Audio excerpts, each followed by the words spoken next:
Hello, my name is Karina Rojas. I'm a Peruvian anthropologist. I studied the bachelor in anthropology in Peru at the Pontificia Universidad Católica. That is in the capital, which is Lima. Since I graduated the program, I've been working in public health, in education, and also in the public sector, in the public administration of my country. And now I'm doing the master's in anthropology and development studies at KU Leuven.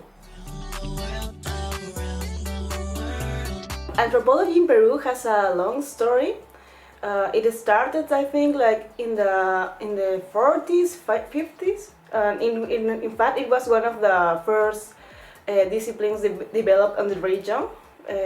For instance, comparing to Ecuador, comparing to, Bolivia. Anthropology in Peru started very early, and also it started with as a study of the Andes. As a geographic region, we have a very strong tradition in Andeanist studies. Nowadays, I would characterize the anthropology in my country as a very a discipline with a lot of branches. We have specialized in many fields. For instance, development studies. For instance, Amazonian studies, Andeanist. It is very related to the study of our own population, and especially regarding indigenous people, but also it is always changing, constructing and studying new fields. For instance, urban studies. So we are constantly changing, and I think anthropology now is trying to answer the challenges that come nowadays, and it's all, as I mentioned, is very related to development.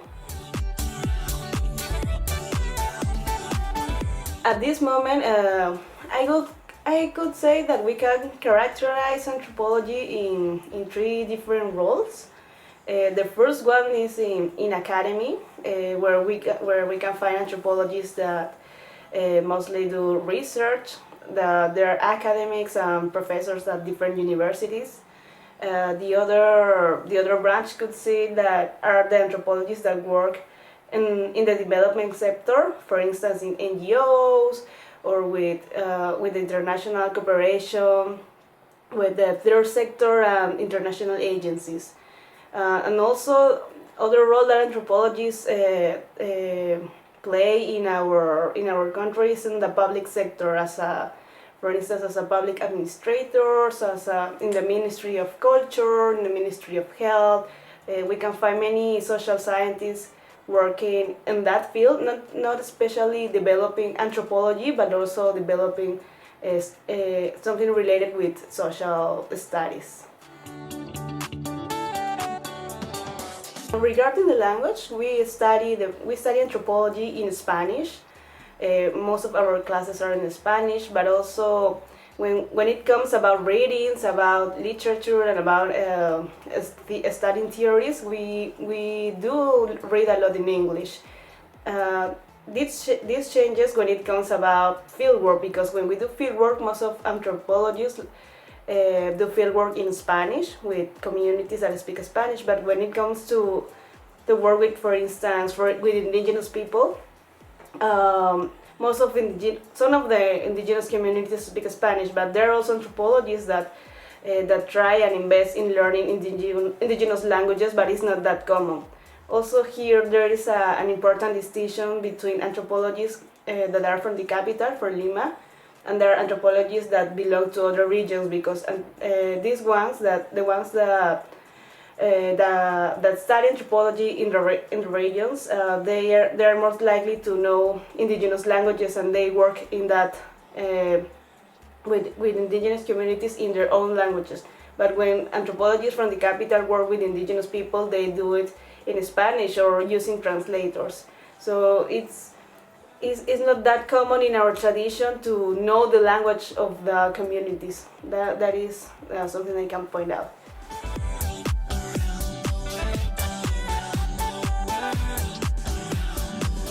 And the outcome is another topic, because it always depends of who is the founder.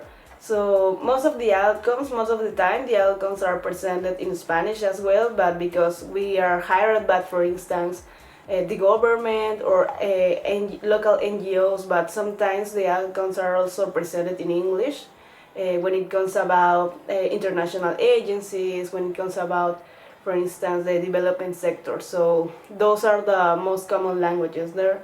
And also there, when it comes about presenting the results to the communities, most of the people use translators and try to present the outcomes in the language of the people. But that is not that common.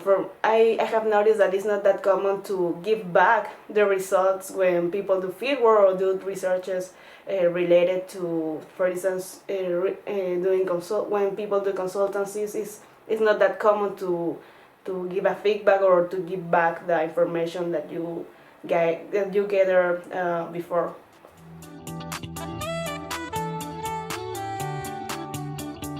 In Peru, as I mentioned, there is an important distinction. There are two distinctions. The first one is, and the most important, as I would tell, is the distinction between anthropology developed in the capital, in Lima, and anthropology developed in the regions.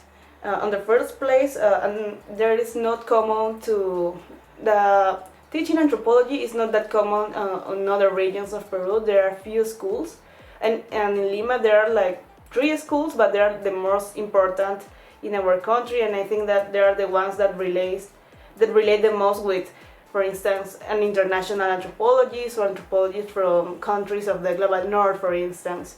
So there is a huge hierarchy and inequality when it comes about anthropology of the capital and anthropology of the regions. Most of the anthropologists of the regions are left behind, or their works aren't as famous or doesn't have as much impact as anthropologists of the capital, and that is something that is very problematic in our country, in our field.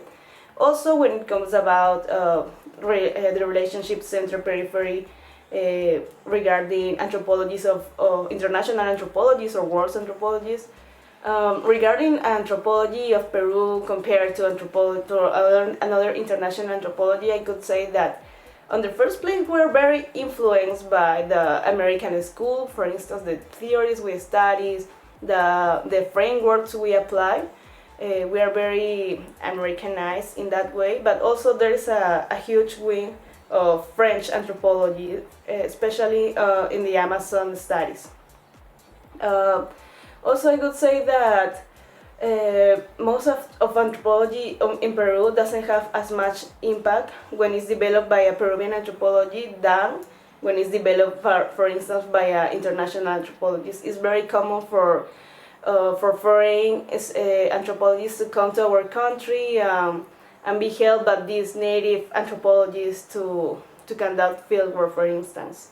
That is how we can notice the power relationships among global north and global south.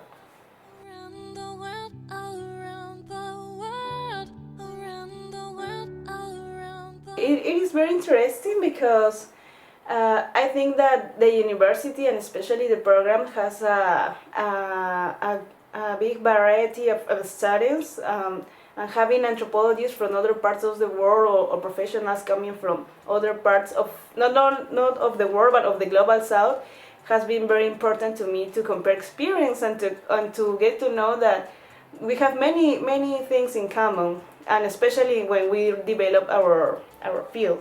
Also, for me, it was interesting that the topics that I'm studying here are new to me. I was expecting to. I was surprised to know that the anthropology that I study was so westernized that the topics that I'm seeing in here are the same. That was interesting for me. Also, I could say that the approach that they have in here lack of, for instance, they lack the giving a place to gender study, which is very important, and in the case of my country is developed as compulsory.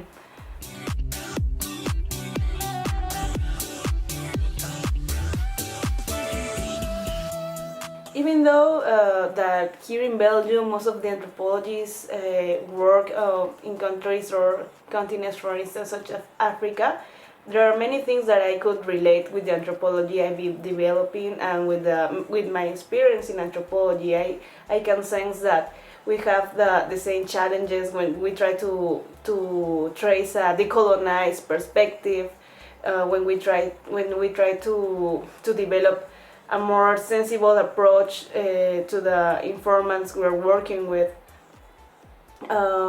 Also, I could say that for me it's been getting to know other societies, for instance, how are like anthropology, how is anthropology in Africa, in Asia, has given me perspective to study and to understand what are the challenges that we have in Latin America and especially in Peru.